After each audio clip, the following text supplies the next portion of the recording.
জয় কৃষ্ণকালী মায়ের জয়, জয় সোনা মায়ের জয়, জয় মঙ্গলা মায়ের জয়। সেই বর্ধমানের বিখ্যাত রানীমা কৃষ্ণকালী মা। তো দেখো আজকে সকালবেলায় চান করে মায়ের কাছে চলে এসেছি পুজো দিতে। এই দেখো মায়ের পায়ে যে জবা ফুলগুলো, এটা তো মায়ের পায়ে যাওয়ার জন্যেই রোজ আমার কাছে একটা না একটা করেই ফোটে। তো একদিন আমি সবার আগে বলবো আমার প্রণাম নিও মা, তুমি ভালো থেকো, তুমি ভালো থাকলেই আমরা সবাই ভালো থাকবো। আর তোমার কোটি কোটি প্রণাম। তো একদিনকে আমি একটা ভিডিও পোস্ট করেছিলাম, 2K হয়েছে আর 800 লাইক হয়েছিল।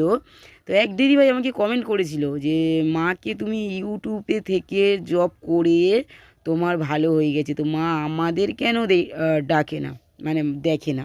তো আমি সেই দিদিভাইকেই বলবো, বর্ধমানে তো হাজার হাজার লোক যায়, কেউ কি ফল পায় না? সবাই ফল পায়, না পেলে মায়ের কাছে ঘন্টার পর ঘন্টা কেউ দাঁড়িয়ে থাকে না। আমিও তো মায়ের কাছে গেছিলাম, ফল পেয়ে মানত করেছিলাম, মানতটাকে পূরণ করতে গেছিলাম।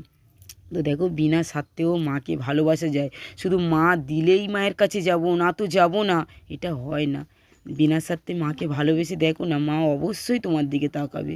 আমি তো ইউটিউবে জব করেছিলাম, করে তবে আমার অনেক ফল পেয়েছি। বিনা স্বার্থে মাকে ডাকো, অবশ্যই ফল পাবে।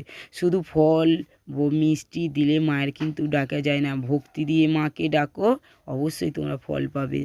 সবাই সুস্থ থেকেও ভালো থেকো। আর মা, তোমাকে একটা কথা বলে, আমার ছেলেদের জ্বর একটু কমিয়ে দাও মা।